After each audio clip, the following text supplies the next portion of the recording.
Last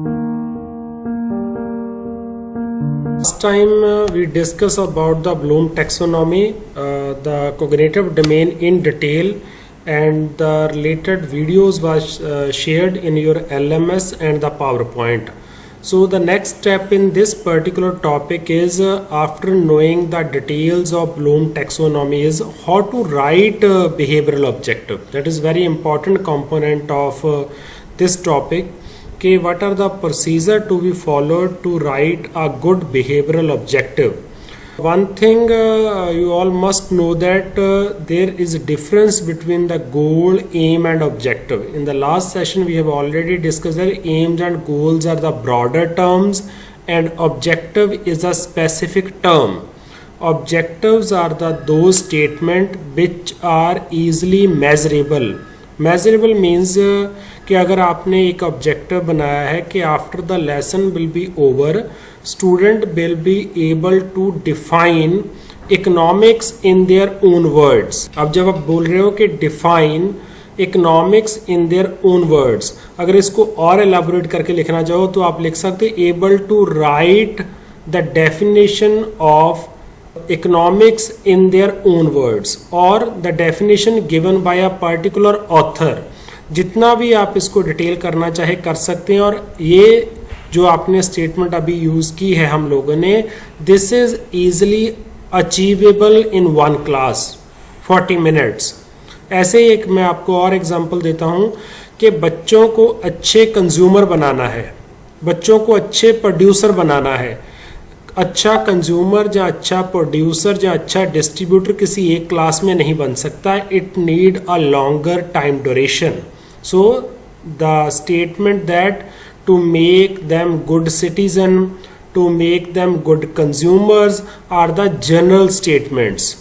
it need a proper time frame and a lot of efforts from the teacher, from the community. So goals and aims are the broader term. To complete the goals and aims we need more time as compared to objectives. Objectives are those statements which are easily measurable and achievable in the classroom.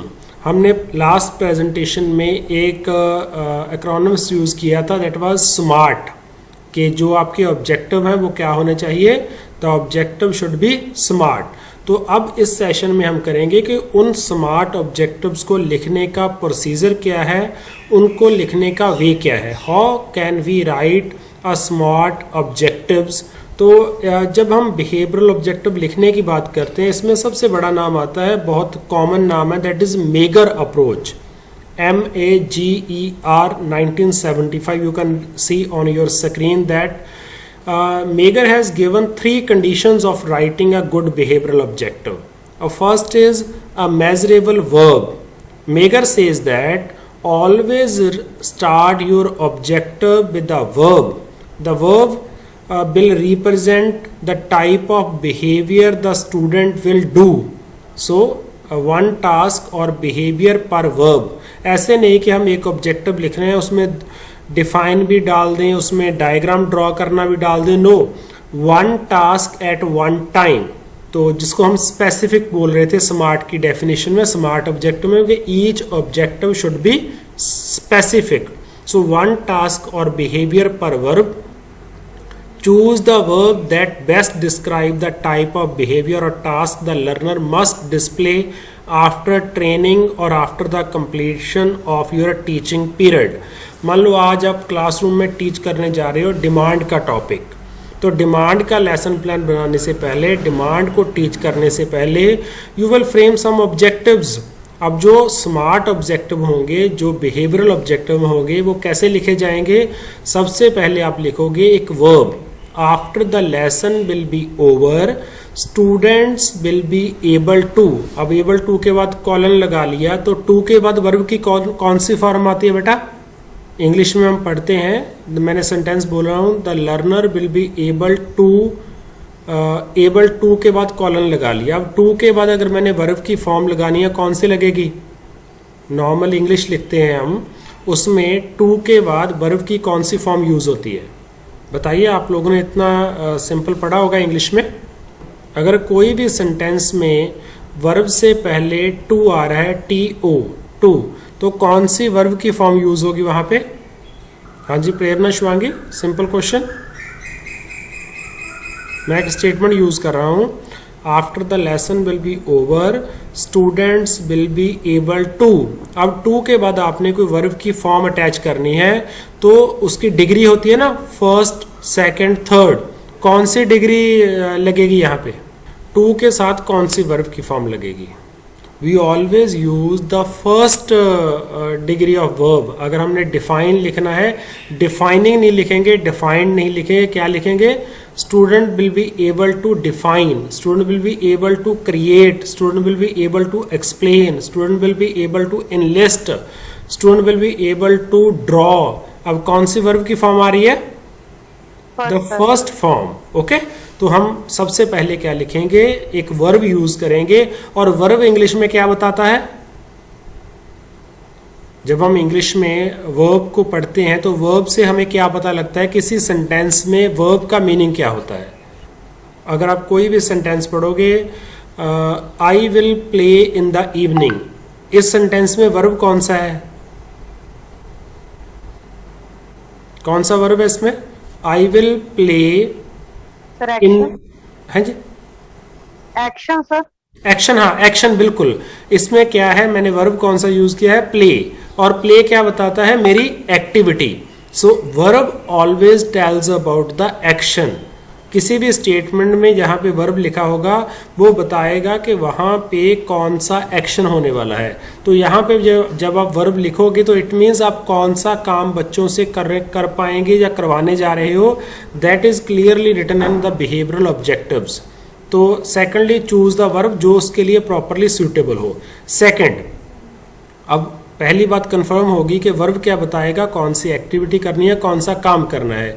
अब दूसरा, कौन सी condition में करना है। How the task और behaviour will be performed, under what condition will the task be perform. These are very important things. अब मैं आपको बोल रहा हूँ, the student will be able to draw demand curve. अब मैंने ड्रॉ के लिए the student will be able to, उसके बाद शुरू किया अपना behavioural object, draw demand curve. पहली कंडीशन पूरी होगी। किससे स्टार्ट हुआ सेंटेंस? एक वर्ब से, मींस ड्रॉ। बच्चे क्या करेंगे? ड्रॉ करेंगे। Draw the demand curve. अगर मैं आगे लिखूं ऑन द ब्लैक बोर्ड, अब क्या बन गई? कंडीशन। कहां पे करनी है? On the black board. और मैं लिख सकता हूं ऑन देयर नोटबुक्स। अब क्या बन गई? कंडीशन बन गई। कहां पे करनी है? नोटबुक पे। By the using, without the use of stencil. अब वो स्टेंसिल के बिना, स्केल के बिना करना है। ये क्या है? उसकी कंडीशंस, के कौन सी कंडीशंस में उस काम को करना है। That is the second condition, जिसको क्या बोलते हैं हम? The condition. मैंने बोला था कि मेगर की अप्रोच के तीन मेन कंपोनेंट हैं। पहला, वर्ब क्या है, कौन सा एक्शन करेगा। सेकंडली, कौन सी कंडीशन में करेगा। थर्ड, कौन कितना किया हुआ हम एक्सेप्ट करेंगे, कि उस काम करने का स्टैंडर्ड क्या होगा, उस काम करने का लेवल क्या होगा। हाउ वेल द टास्क और behaviour must be perform to meet the standard. अब आप पेपर देते हो, फाइनल एग्जामिनेशन, तो उसमें पास होने का स्टैंडर्ड क्या है? 40% मार्क्स आने चाहिए, तभी आप पास कंसिडर होगे ना। अगर 40 से नीचे आ जाएंगे द स्टूडेंट इज फेल। तो अब ऐसे ही मेगर क्या बोल रहा है कि we have to set the standard. पहली बात, एक वर्ब सेट करना है, मींस एक एक्शन सेट करना है, एक एक्टिविटी सेट करनी है। उस एक्टिविटी को ऐसी एक्टिविटी होनी चाहिए जिसको आप अपनी आंखों से देख सको। अब जैसे आगे जाकर हम इसको लर्न भी करेंगे, कभी भी हम सब्जेक्टिव टर्म नहीं लिखते बिहेवियरल ऑब्जेक्टिव। जैसे क्या होता है, after the lesson will be over student will be able to know the demand curve. अब नो क्या है? Know is a subjective term. I can not see whether the student have learn to draw diagram और not.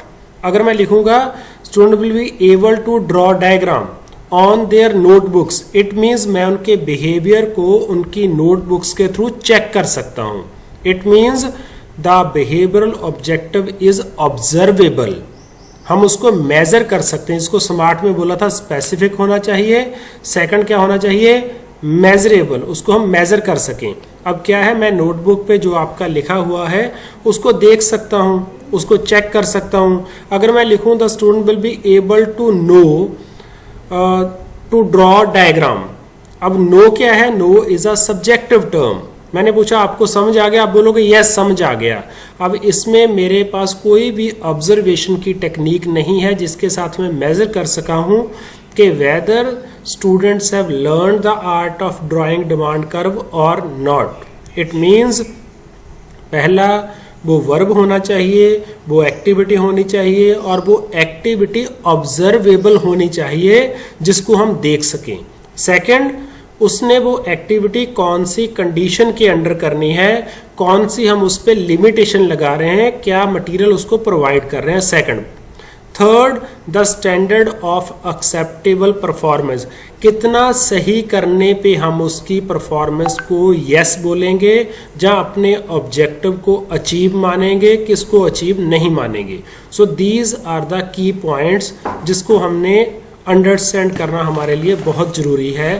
पहली बात, काम क्या कर रहा है, दूसरा कौन सी कंडीशंस में कर रहा है, द थर्ड थिंग इज उस काम किए हुए को किस लेवल पे हम एक्सेप्ट करेंगे, किस लेवल पे एक्सेप्ट नहीं करेंगे। That is a standard for acceptable performance.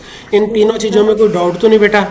इन तीनों चीजों में आपको कोई क्वेश्चन हो, पहला है एक्टिविटी कौन सी करनी है, दूसरा वो एक्टिविटी कौन सी कंडीशन में करनी है, थर्ड उस एक्टिविटी को कितना कम से कम करना है कि जिससे के साथ हम ये मेजर कर सकें कि बच्चे ने वो ऑब्जेक्टिव अचीव कर लिया है या नहीं कर लिया।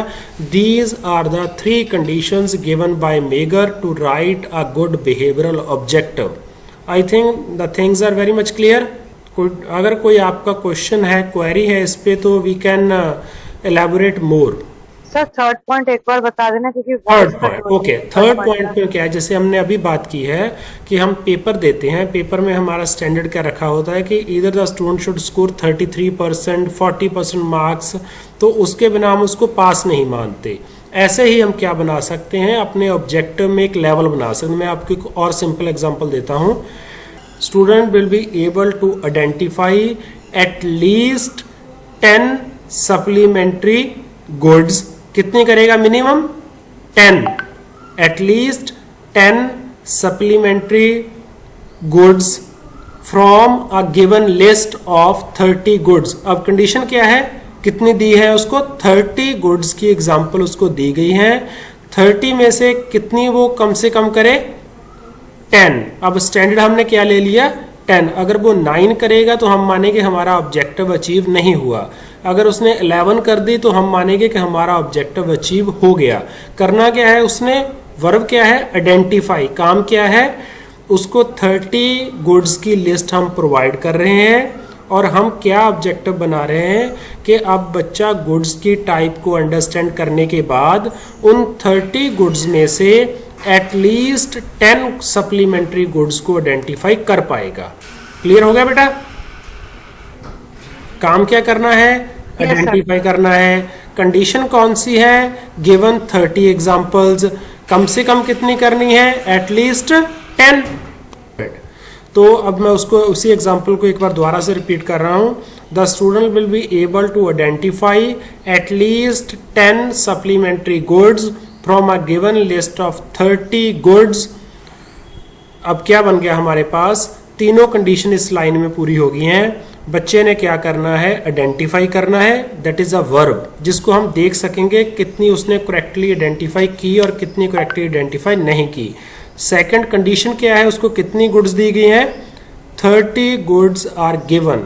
थर्ड, उसका स्टैंडर्ड क्या है? उसने मिनिमम कितनी करनी है? At least 10। So this is the procedure to write behavioural objective. अब एक दो स्लाइड और देखोगे, आपको और क्लैरिटी हो जाएगी इसमें। Yes sir. ओके, अब क्या है कि ऑब्जेक्टिव के 3 पार्ट्स होंगे। पहला बिहेवियर, जहां उसका वर्ब क्या काम करेगा, what a learner will able to do. Secondly condition, how they will be able to do. Third standard means degree of accuracy, कितनी एक्यूरेसी के साथ वो काम करेगा जिसको हम एक्सेप्टेबल मानेंगे और किसको एक्सेप्टेबल नहीं मानेंगे। जो हमने पहली स्लाइड पे बात किया उसी की क्लैरिफिकेशन यहाँ पे है। किसी भी ऑब्जेक्टिव के 3 पार्ट हो सकते हैं, वर्ब, कंडीशन एंड स्टैंडर्ड।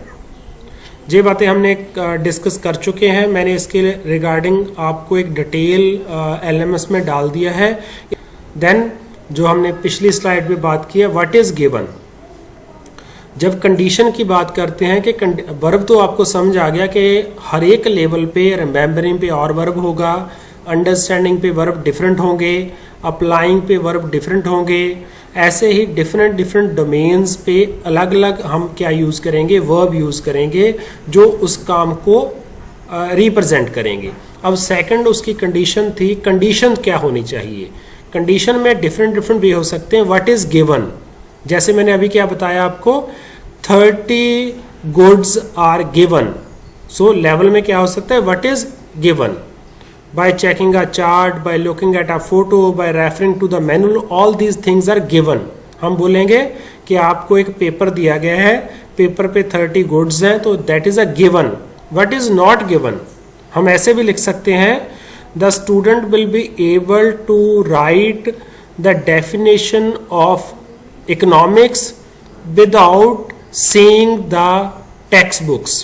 अब क्या होगा, what is not given, जो उसको नहीं दिया गया। कंडीशन होगी ना, पहले पे कंडीशन है क्या उसको दिया गया है, सेकंड में क्या है कंडीशन क्या उसको नहीं दिया गया। Student will be able to write the definition of economics without using the notes prepared in the classroom. अब क्या आ गया, what is not given. Then what are the variable. ये चीज़ें 2 चीज़ों को लास्ट वाले को आप छोड़ भी सकते हो, पहली 2 बहुत इंपॉर्टेंट है, what is given and what is not given. Then standard.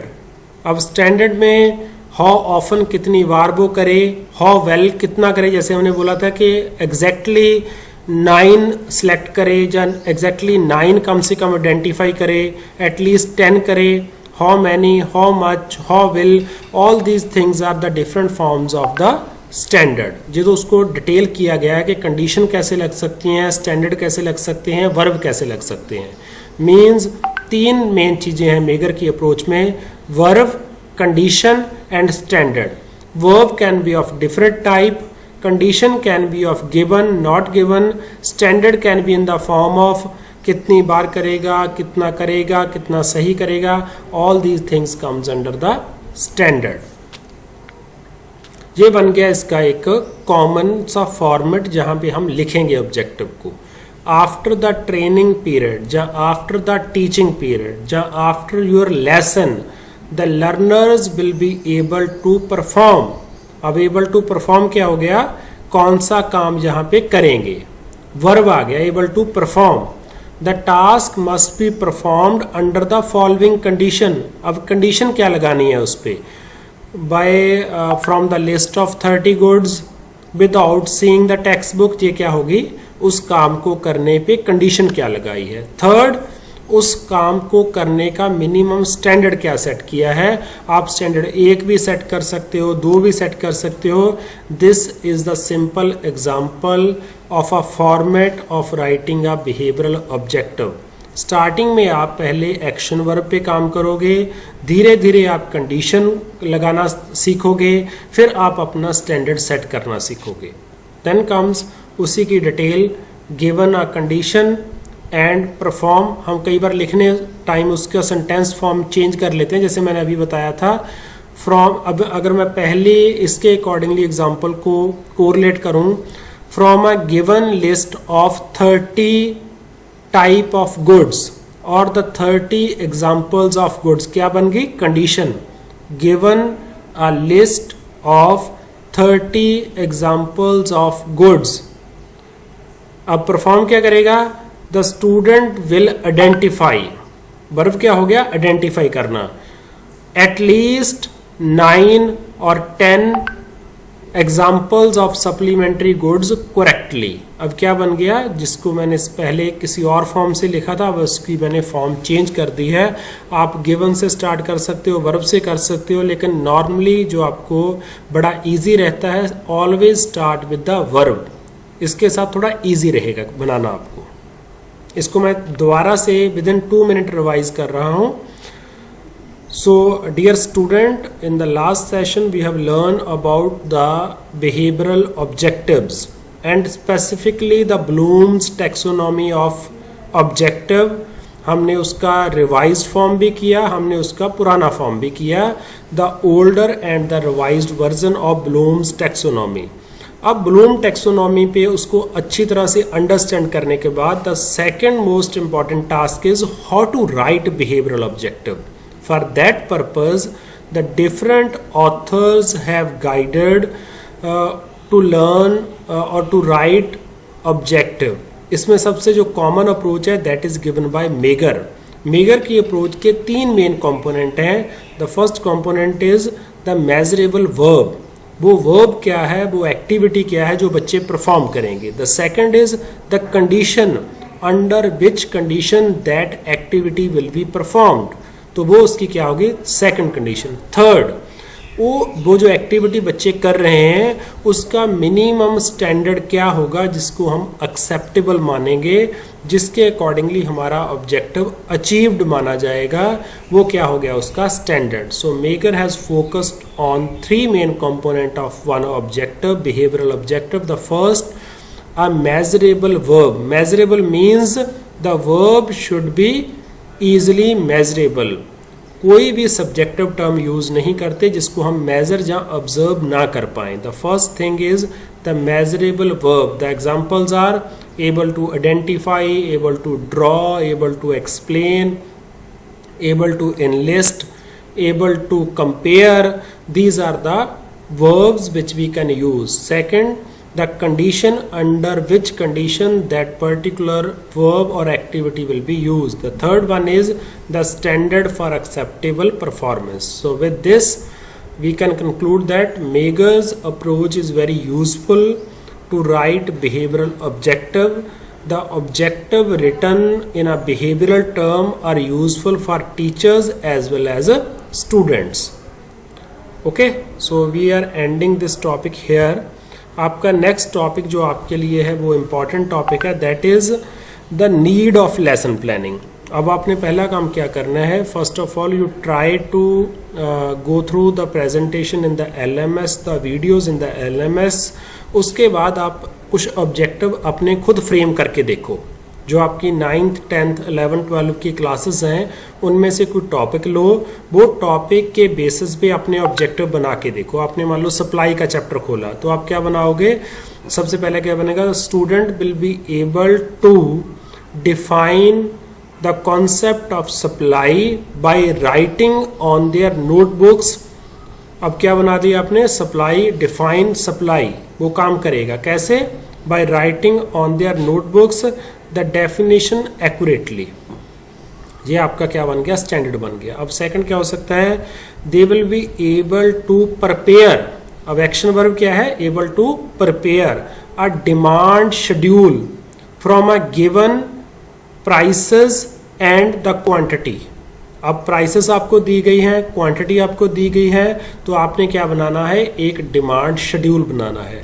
अब थर्ड क्या हो सकता है, they will be able to draw a demand curve from a given demand schedule correctly और एक्यूरेटली। अब क्या बन गया, क्या करना है, we have to draw a demand curve. हमें कंडीशन की दी गई है, डिमांड शेड्यूल हमें दिया गया है, कर्व को क्या करना है, एक्यूरेटली ड्रॉ करना है। अगर एक्यूरेट करेंगे तो हमारा स्टैंडर्ड मीट होगा, अगर नहीं करेंगे तो स्टैंडर्ड मीट नहीं होगा। आई थिंक अभी आपको ये कंसेप्ट बड़ा क्लियर होगा। जितनी आप इस पे प्रैक्टिस करते जाओगे उतना आप इसको इम्प्रूव करते जाओगे। एक बात आपने माइंड में रखनी है, किसी भी कॉलेज में जब भी आप आते हो, कई बार आपको पुराने लेसन प्लान की कोई कॉपी मिल जाती है। Some time in that lesson plan copy the objectives are written wrongly. You do not, please remember that, do not follow that copy blindly.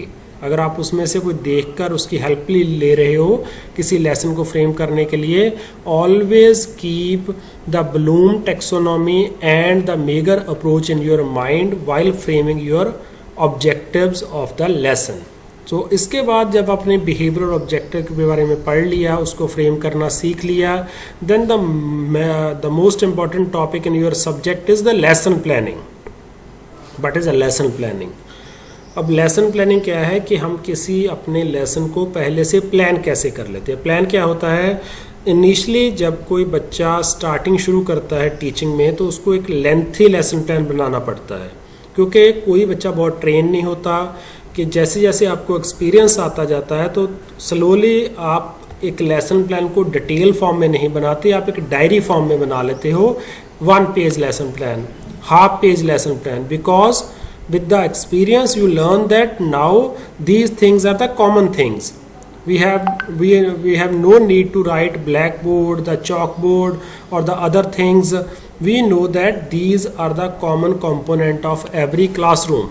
So जैसे जैसे आपको एक्सपीरियंस होता जाएगा तो आप जब teacher as a full fledge teacher काम करोगे तो आपको 4 पेज का, 5 पेज का, 6 पेज का लेसन डेली बनाने की ज़रूरत नहीं है। लेकिन तब भी आपको इतना ज़रूर पता होना चाहिए कल को मैं क्या टीच करने जा रहा हूँ, मेरे लेसन के ऑब्जेक्टिव्स क्या हैं, क्या उन ऑब्जेक्टिव्स के अकॉर्डिंगली मेरे पास लर्निंग मटेरियल है, क्या मैं उस लेवल का मेथड यूज़ करने जा रहा हूँ या नहीं जा रहा। These are very important points. So lesson planning में आप उसकी थ्योरी पढ़ोगे, लेसन प्लानिंग क्या है, उसकी डेफिनेशंस क्या है, then comes what is the need of lesson plan.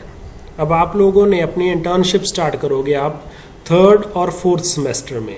अब जब आप इंटर्नशिप में जाओगे तो आपके लिए लेसन प्लानिंग की इम्पोर्टेंस क्या है, उसके बहुत से पॉइंट आपको बुक में ईजिली अवेलेबल मिलेंगे।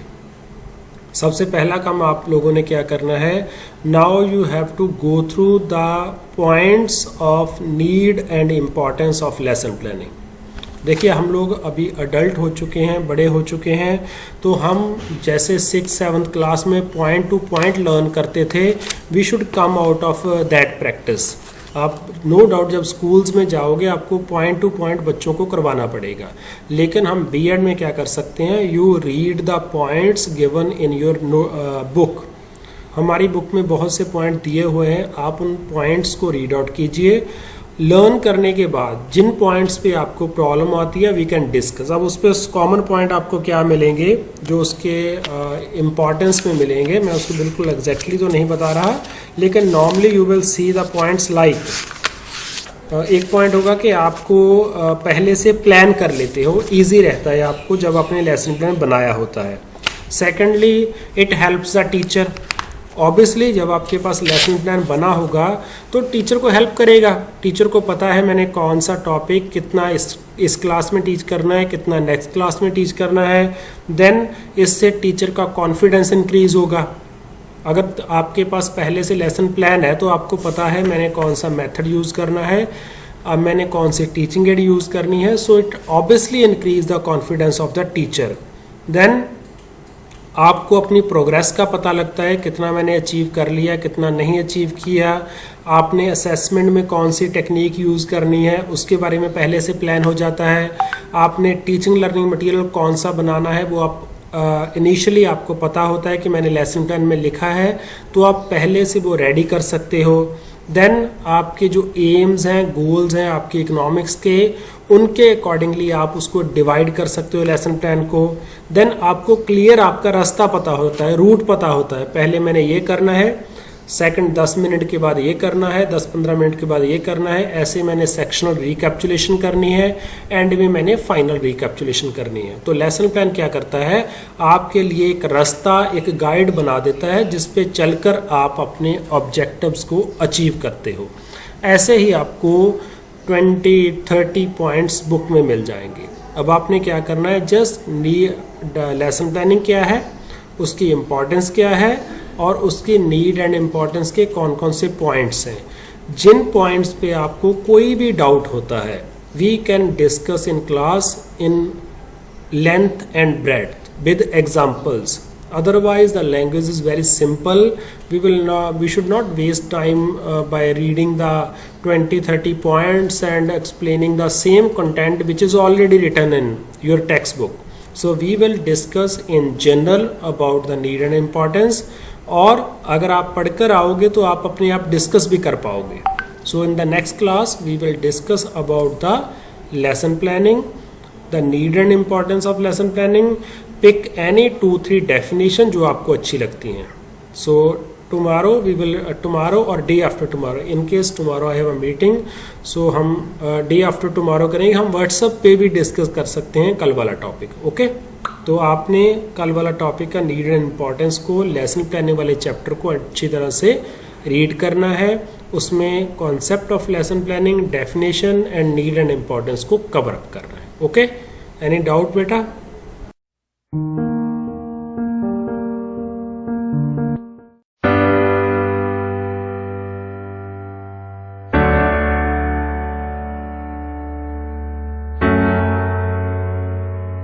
A mediocre teacher explains, a good teacher demonstrates, and a great teacher inspires. A journey which began over 100 years ago. This is the story of Guru Har Gobind Sahib Khalsa College, also known as the Wonder in Rural Hinterland.